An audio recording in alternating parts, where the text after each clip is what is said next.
For me personally, anyone that knows me is like, oh yeah, you're in the apocalypse. Like, I'd be the first one dead.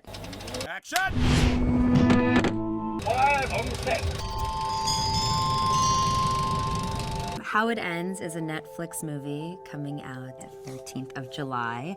The premise is my father, played by Forrest Whitaker, and my man, played by Theo James, go on a road trip to save my life, and it's what looks like the apocalypse, the end of the world. It just shows what could happen if it were the end of the world, and what means the most to you, and what you're willing to risk and sacrifice for the one you love.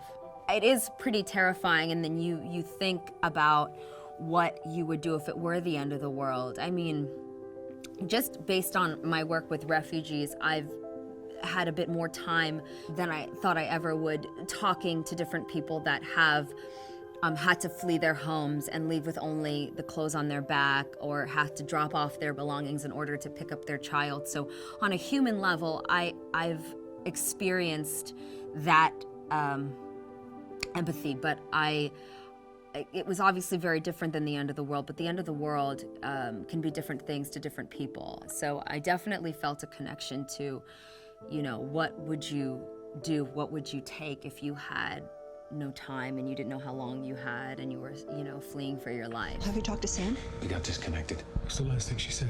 She sounded scared. You want to know how it ends. I definitely think that it could be open-ended, or it could end right there, and I think that's what makes this, one of the reasons that makes this movie so incredible.